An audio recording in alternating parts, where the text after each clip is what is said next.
Halo guys, apa kabar? Kembali lagi di channel kami, di Siddhartha. Pada video hari ini saya mau membahas mengenai masa depan market jam tangan luxury, teman-teman. Nah, seperti yang saya sebelumnya sharing, video ini benar-benar dibuat hanya untuk fun ya. Saya juga bukan yang sangat-sangat pakar, sangat-sangat expert, bukan.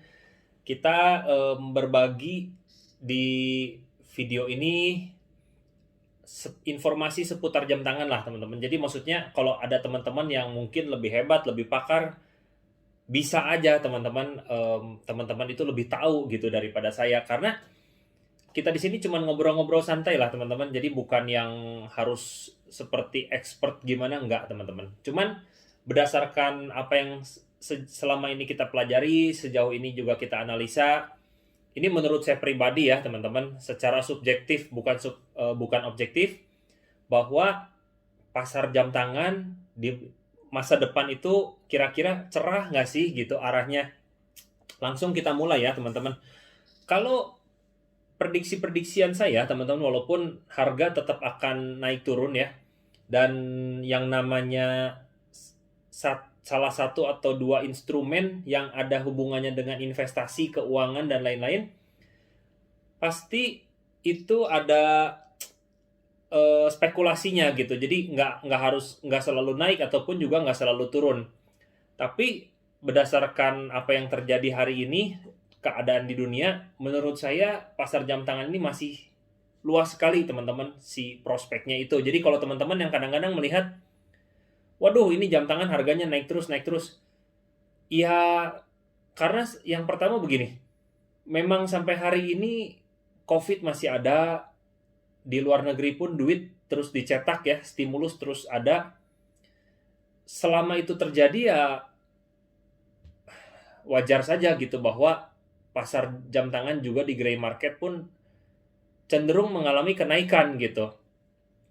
Saya bahas ya nomor satu ya, kira-kira kenapa sih bisa begitu gitu, dan kenapa sih saya ngomong pasar jam tangan ini jangka panjang ini bisa masih terus mengalami yang namanya apresiasi harga.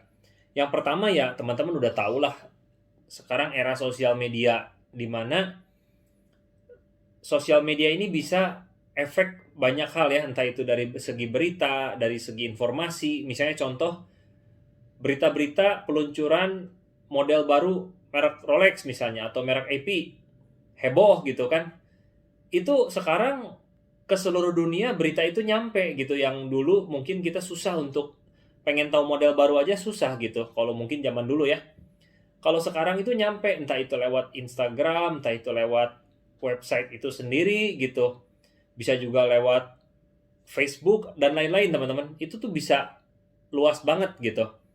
Nah, terus sosial media mengenai artis-artis yang menggunakan jam tangan A, B, C gitu ya, terlihat keren, terlihat bagus gitu. Itu pun menaikkan pamor si model tertentu dan merek tertentu itu. Jadi efek sosial media ini sangat besar di hari ini gitu. Jadi ketika misalnya merek-merek yang bagus kayak Patek Philippe, Audemars Piguet gitu, dan Rolex gitu, dia pintar gitu untuk apa ya, memainkan dari segi sosial medianya, kurang lebih seperti itu. Nah yang kedua teman-teman, kenapa sih menurut saya bahwa pasar jam tangan ini futuresnya itu masih bagus? Karena kedua, menurut saya ini adalah salah satu bentuk aset ya, atau kepemilikan aset yang perpindahan kepemilikannya itu tidak sesulit properti, bahkan tidak sesulit mobil ya, karena satu, sama sekali nggak ada ganti nama, bayar pajak ini pajak itu. Biasa kalau misalnya mobil aja ada balik nama ya, biaya balik nama. Rumah ada pajak balik nama juga gitu, penjual kena pajak PPh, pembeli kena pajak BPHTB gitu. Sedangkan ini enggak, begitu transaksi langsung pindah ya sudah gitu, fisik sudah dikuasai ya sudah, langsung udah pindah transfer. Jadi dari segi kepraktisan menurut saya, bagi yang ingin aset real ya, tangible product gitu, itu gampang gitu untuk. Terus berikutnya maksudnya value dalam jumlah uang yang besar itu bisa di-convert atau diibaratkan gitu dengan barang yang kecil. Contoh misalnya kan ada tuh jam tangan yang sampai miliaran rupiah, cuman dalam bentuk satu buah jam tangan gitu value-nya, nilainya. Ya anggap aja kalau seandainya jam seperti kayak Richard Mille gitu ya, yang sekarang harganya anggap bisa mencapai 20 miliar, teman-teman kebayang nggak? Transfer 20M aja sudah ibaratnya apa ya? Mungkin bank perlu ini tertentu. Soalnya saya belum pernah teman-teman transfer 20M. Teman-teman boleh sharing nih yang pernah transfer 20M. Mungkin perlu tambahan informasi-informasi kok bisa sih mau transfer. Pokoknya mungkin ada perlu tambahan informasi-informasi yang dibutuhkan sama bank. Ya mau transfer ini kenapa? Tujuannya untuk apa gitu kan? Nah, tapi bisa direpresentasikan oleh satu buah jam tangan yang nilainya 20 miliar, bentuknya kecil gitu, bisa dipindah-pindahkan itu mudah gitu. Kalau misalnya kayak Rolex kan ratusan juta gitu ya, Audemars Piguet ada yang ratusan, ada yang miliar, Patek Philippe rata-rata udah miliaran lah rata-rata lah gitu, yang bagus-bagus. Richard Mille juga miliaran. Itu kan ada kelas-kelasnya tuh, jadi Anda mau transfer yang berapa juta gitu, ratusan juta atau miliar gitu. Jadi uang yang besar bisa direpresentasikan dalam benda yang cukup kecil dan praktis. Jadi itu ya teman-teman. Berikutnya, dia untuk jam tangan buatan Swiss, terutama yang sejauh yang saya tahu ya teman-teman, punya durability yang sangat bagus, yaitu merek Rolex lah. Cuman Patek Philippe punya, Audemars Piguet juga punya. Kalau Patek Philippe saya belum pernah ada yang cerita, tapi kalau Audemars Piguet katanya justru cenderung harus lebih dipakai terus gitu daripada didiemin. Kalau didiemin, cerita dari teman saya yang pernah memakai Audemars Piguet, belum nyampai 2 tahun teman-teman, itu udah perlu diperbaikin lagi karena si kronografnya itu ada yang nggak bagus lah gerakannya, ada yang diem berhenti, dan itu memperbaikinya harganya 18 juta. Jadi cukup mahal ya untuk jam-jam seperti Audemars Piguet. Tapi selama dia memiliki Rolex itu hampir nggak pernah rusak gitu. Jadi mau dipakai tiap hari, mau didiemin dulu, mau dipakai olahraga, itu maksudnya olahraga yang bukan cuman sekedar apa ya, misalnya contoh jogging gitu, bukan yang hardcore mungkin kayak tenis gitu ya. Bahkan pernah dipakai golf juga teman-teman, dan itu nggak ada masalah gitu. Nah, Rolex itu cenderung lebih bandel lah, jadi punya durability yang sangat baik gitu.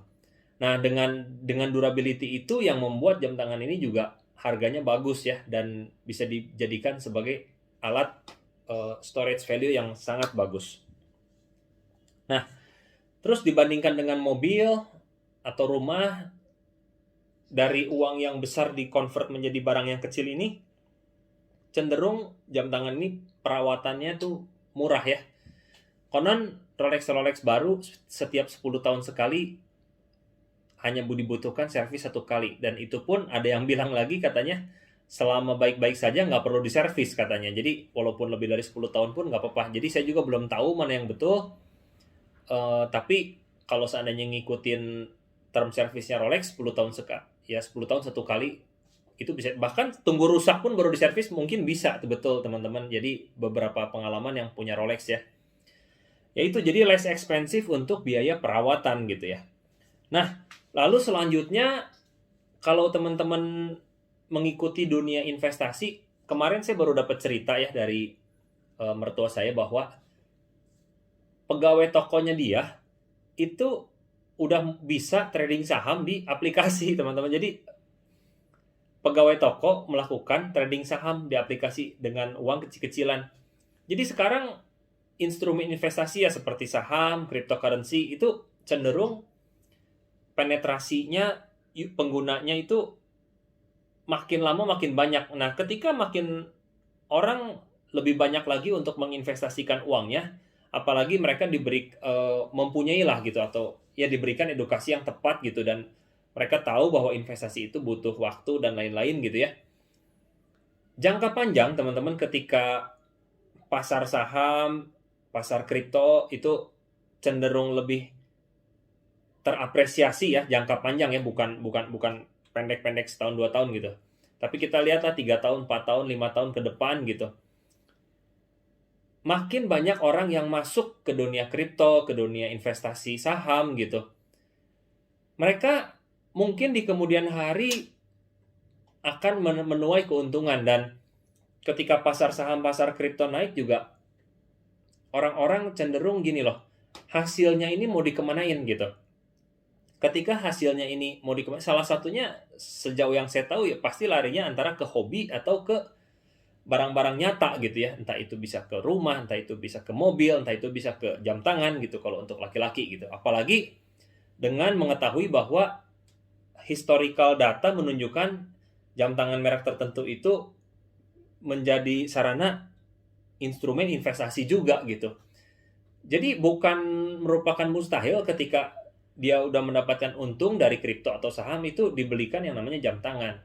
Satu, merupakan investasi, kedua bisa dipakai gitu ya, bisa dinikmati juga untuk di kehidupan sehari-hari. Jadi menurut saya masih sangat luas ya, juga dengan populasi yang bertambah ya. Populasi dunia yang terus bertambah, saya pernah baca satu artikel di mana golongan menengah itu di kemudian hari itu makin lama makin banyak. Jadi orang yang naik income-nya itu makin lama makin banyak gitu. Dan yang terakhir itu hari ini masih era pandemi ya teman-teman. Jadi mungkin bagi sebagian orang, mungkin ya teman-teman, ada yang merasa memang sedang kesulitan di era pandemi, tapi ya juga ada yang untung gitu. Nah, di era pandemi ini kan banyak orang larinya ke hobi ya. Hobi itu salah satunya ya jam tangan gitu. Orang nggak liburan beli jam tangan gitu kan. Era yang namanya mungkin mengakumulasi antara itu menambah investasi rumah, hobi yang bisa jadi investasi. Ketika nanti pandemi usai, teman-teman, di mana orang-orang udah bisa berkeliaran lagi, ya sebenarnya belum tentu usai sih, tapi maksudnya pandemi ini sudah lebih jinak lah, di mana orang-orang udah bisa hangout lagi, keluar lagi, itu kan otomatis membludak ya. Jadi orang udah bisa bergaya lagi gitu. Nah, ketika itu teman-teman kebayang yang tadinya mungkin udah nggak niat beli sepatu, beli baju, beli jam tangan, tapi udah bisa hangout lagi nih, ngopi lagi, ke bioskop lagi, nongkrong lagi, bergaya lagi. Kebayang anak-anak muda sebanyak apa teman-teman yang dalam tanda petik mungkin ya mau bergaya gitu setelah pandemi ini nggak bisa bergaya gitu. Ya itu, dunia jam tangan pun bisa jadi meledak lagi gitu. Jadi ketika ekonomi sudah makin baik, makin normal lagi, ya itu pandangan saya sih. Nggak tahu kalau pandangan teman-teman bagaimana. Jadi masa depan tentang pasar jam tangan ini, terutama ya 3 merek yang sering saya bahas ya, antara Rolex, Audemars Piguet, dan Patek Philippe. Dan saya juga belum terlalu banyak menguasai tentang Audemars Piguet dan Patek Philippe, jujur terus terang ya. Hanya lebih banyak tahu tentang merek Rolex lah teman-teman baru ini.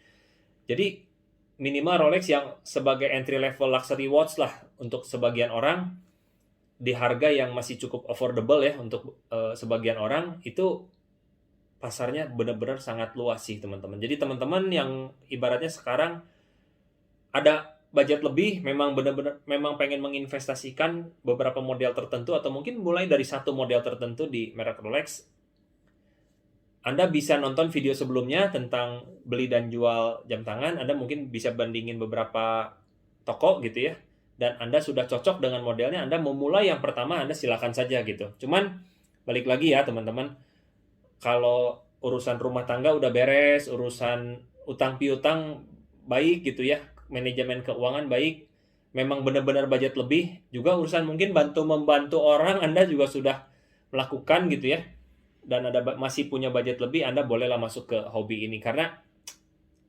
jujur hobi ini juga dibilang penting gak penting ya nggak terlalu penting sih teman-teman, hanya untuk apa ya, mengisi kesenangan aja sih sebenarnya, bukan yang sampai harus gitu ya.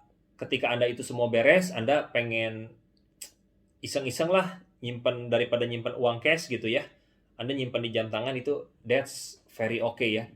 Nah, jadi nggak usah takut ya dengan harga sekarang, wah naik, naik, naik gitu. Jangka panjang so far cenderung oke kok. Nah, saya masih ingat satu hal lagi ya sebelum kita tutup video, saya masih ingat dulu perbandingan mengenai deposito kalau berbanding dengan kalau nyimpen di deposito untung mana ya sama nyimpen di jam tangan. Sejauh hitungan saya ya teman-teman, so far untungan di jam tangan loh teman-teman. Tapi ketika Anda belinya mungkin memang benar ya. Contoh aja, saya ingat banget 2018 waktu itu saya punya impian pengen, ini baru impian ya teman-teman, pengen memiliki Daytona Panda gitu. Waktu itu saya ingat salah satu keluarga saya lagi pergi ke Jepang, dia memfotokan harganya, kalau di-convert ke rupiah itu harganya 320 juta ya. Jadi Daytona Panda waktu itu di Jepang itu 320 juta rupiah. Teman-teman sekarang deposito berapa sih? Mungkin sekitar 3% ya, 3% gross lagi. Dipotong pajak pula 20%. Anggaplah nggak usah ngomongin 3% deh, kita ngomongin 5% aja, 320 juta ya, ditambahin 5% ke 2019. Nanti angkanya saya taruh di sini ya. Anggap deh 5% berarti kurang lebih 16 jutaan ya teman-teman, kalau 320 juta ya. Itu di 2019, 20, 21 itu bahkan 400 juta aja nggak nyampe teman-teman. Jadi 320 ditambah 5%, 5%, 5%, 400 juta aja nggak nyampe. Sedangkan hari ini Daytona Panda Second, Anda boleh cek lah teman-teman di pasaran, di toko-toko ya. Itu di atas 400 juta udah pasti teman-teman. Mungkin kalau 400 juta beberapa toko nggak perlu lihat kondisi kayaknya. Tapi mungkin bayangan saya kalau tahun 2018 ya, Daytona Panda mungkin range dibeli sama toko range sekitar 420 ke 450 lah, tergantung kondisi dan lain-lain. Nah, jadi ya ini yang terjadi ya teman-teman.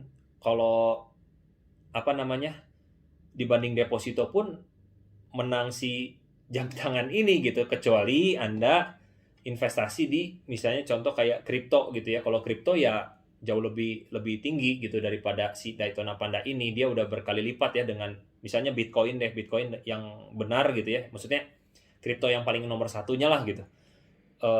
Udah berkali lipat sih. Cuman kan itu beda hobi, beda barang gitu. Kalau Bitcoin kan digital asset, kalau misalnya jam tangan ini kita bisa nikmatin. Jadi beda hal. Jadi sebenarnya kalau dibilang lebih baik mana, menurut saya diversifikasi lah teman-teman. Nggak bisa kita juga mungkin nyimpen semua di digital asset seperti kripto, saham gitu. Kita juga mungkin pengen punya yang fisik ya, entah itu emas fisik atau properti, atau jadi Anda diversifikasi lah. Nah, kebetulan sejauh ini jam tangan ini salah satu hobi yang bisa dinikmati sambil terapresiasi juga nilainya. Jadi nggak tahu kenapa ya, untuk beberapa orang merasa cocok gitu investasi di hobi ini. Mungkin itu aja ya hari ini videonya kita tentang market jam tangan bagi mereka yang pemula yang mungkin bingung gitu, apakah ini tuh jam harganya naik terus, saya mulai beli atau mulai masuk ke market ini, ke instrumen ini, apakah oke nggak gitu. Saran saya Anda mau coba-coba aja, jadi nggak usah terlalu takut ya gitu sih. Oke teman-teman, sampai jumpa di video berikutnya. See you guys.